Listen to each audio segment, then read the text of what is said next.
Hello दोस्तों, आज की वीडियो में आपका स्वागत है। दोस्तों, आपने 920 की स्ट्रेटजी के बारे में तो सुना ही होगा। ये एक ऐसी स्ट्रेटजी है जो हमेशा लगभग काम करती है। बहुत बार ये काम करती है, बहुत कम होता है कि ये स्ट्रेटजी काम नहीं करती। जैसे कि यहाँ पे हुआ, ये देखो यहाँ पे इस स्ट्रेटजी ने काम नहीं किया। यहाँ से मार्केट नीचे की तरफ आया, उसके बाद इसने अपने इस लो को क्रॉस किया और उसके बाद थोड़ी देर मार्केट यहाँ पे रुका और वापस ऊपर चला गया। तो यहाँ पे देखा जाए तो इस स्ट्रेटजी ने काम नहीं किया, यानी कि स्ट्रेटजी के अनुसार ये जो यहाँ से क्रॉस करने के बाद मार्केट को नीचे आना था, लेकिन मार्केट जो यहीं पे रुका और रुकने के बाद वापस ऊपर चला गया।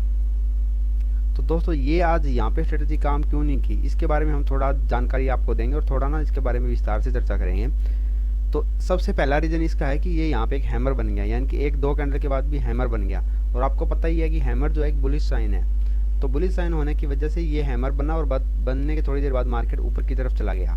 तो दोस्तों, एक कारण तो हमें पता चली गया कि ये मार्केट ऊपर की तरफ क्यों गया, और दूसरे कारण के बारे में हम बात करते हैं। दूसरा कारण जो है उस कारण की वजह से ये हैमर बना है, यानी कि हैमर बना है तो क्यों बना है, इसका भी कोई कारण होगा ना। तो दूसरा कारण है बैंक निफ्टी के कंपोनेंट्स को हमें देखना चाहिए था। यानी कि बैंक निफ्टी के अंदर जो मेन बैंक आते हैं उनको बैंक निफ्टी के कंपोनेंट्स बोलते हैं। तो उनमें को हमें ना साथ में देखना चाहिए। जब भी हम कोई भी स्ट्रेटजी अप्लाई करते हैं तो उससे पहले कंपोनेंट को देखो कि जो कंपोनेंट है वो कहाँ जा रहे हैं। अब बात आती है बैंक निफ्टी के कंपोनेंट्स कौन कौन से हैं। तो इसके बारे में जानकारी लेने के लिए हम चलते हैं जीरोधा की वेबसाइट पे। अब ये देखो, यहाँ पे हम जीरोधा की ऑफिशियल वेबसाइट पे आए हैं, जहाँ पे बैंक निफ्टी के सारे कंपोनेंट्स हमें बताए गए हैं। तो इसमें अगर हम बात करें तो सबसे पहला आता है HDFC बैंक, जो कि लगभग 33% का वेटेज रखता है, यानी कि बैंक निफ्टी को मूव करवाने में इसका 33% हिस्सा अकेले का है। उसके बाद आता है ICICI बैंक, इसका लगभग 27%। इसके बाद आता है एक्सिस बैंक, इसका लगभग 11.5%। उतना ही कोटक महिंद्रा बैंक का है 11%। इसके बाद आता है SBI बैंक का लगभग 9% मान लो। और ये आता है इंडसइंड बैंक, इसका है लगभग 3%। अगर इन सभी बैंक का हम टोटल करें तो ये बनता है लगभग 90% बन जाएगा। यानी कि ये जो ऊपर के 6 बैंक है ये लगभग 90% मार्केट को यही चला रहे हैं, और बाकी के जो है सारे ये 10% में आ जाते हैं।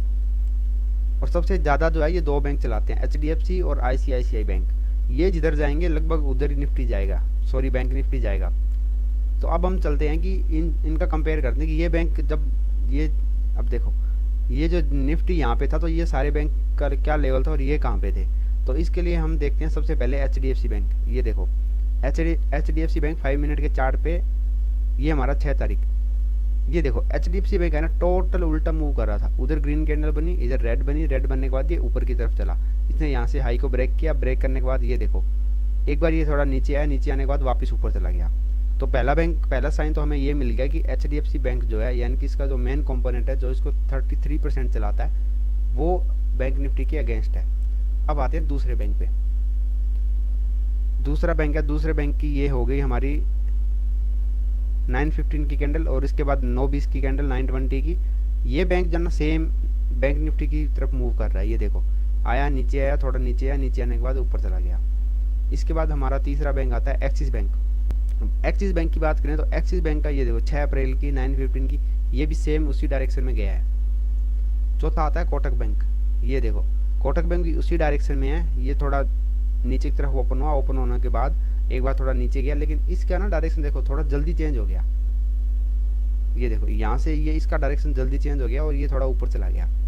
इसके बाद आता है SBI बैंक। अब ये देखो SBI बैंक भी है ना, इसने एक बार रेड कैंडल बनाई, लेकिन उसके बाद ये भी वापस ऊपर चला गया। इसके बाद हम बात करते हैं इंडसइंड बैंक की। ये देखो एक बार इसका चार्ट मैं आपको दिखा देता हूँ। 1 मिनट 5 मिनट पे देखते हैं इसको हम।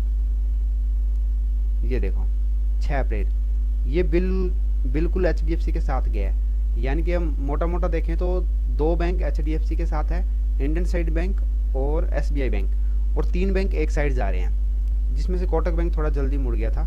तो इसको हम इन तीनों को एक साथ मानते हैं कि HDFC के साथ कोई भी एक बैंक, इन चारों में से कोई भी एक बैंक है तो हमें डाउटफुल रहना चाहिए। ज़्यादातर मार्केट HDFC की साइड ही जाएगा जिधर HDFC गया है। ये देखो यहाँ से HDFC जिधर गया है वहीं मार्केट गया है, यानी कि जो ये इसके जो कंपोनेंट होते हैं ना, उनको बहुत ज़्यादा ध्यान में रखना चाहिए हमें। और मेन कंपोनेंट कौन सा है? HDFC जिधर जाएगा लगभग तो यही होता है कि मार्केट उधर ही जाएगा।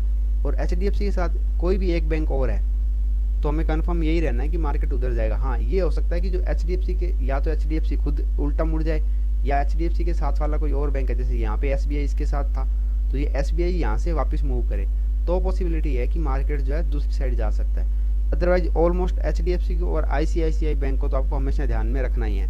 देखो यहाँ पे ICICI बैंक है ना, उसने मूव बिल्कुल मार्केट के साथ ही किया है, लेकिन यहाँ सॉरी बैंक निफ्टी के साथ किया, बैंक निफ्टी के साथ किया, लेकिन यहाँ पे क्या है कि अकेला ये कुछ नहीं कर सकता, मेन तो ये है ना, मेन लीडर ये है। तो आपको ना जब भी आप बैंक निफ्टी में कोई स्ट्रेटजी अप्लाई करते हो, कोई भी ट्रेड लेने से पहले एक बार आपको इन कंपोनेंट को ध्यान से देख लेना कि कहीं ये ना हो कि कंपोनेंट कहीं उल्टे जा रहे हैं और यहाँ पे आप किसी ट्रैप में फंस जाओ। जैसे कि यहाँ पे ये ट्रैप टाइप ही बन गया था। अब जिसको कंपोनेंट का नॉलेज है वो तो यहाँ पे फंसेगा नहीं, अब जिसको कंपोनेंट का नॉलेज नहीं है वो यहाँ पे फंसेगा। तो दोस्तों अगर आज का ये वीडियो आपको कुछ समझ में आया और आपको कंपोनेंट के बारे में समझ में आया तो कृपया इस वीडियो को लाइक करें और चैनल को सब्सक्राइब करें, और कुछ भी समझ में नहीं आया हो तो आप नीचे कमेंट करके बताएं, हम इस वीडियो को दोबारा बनाएंगे। धन्यवाद।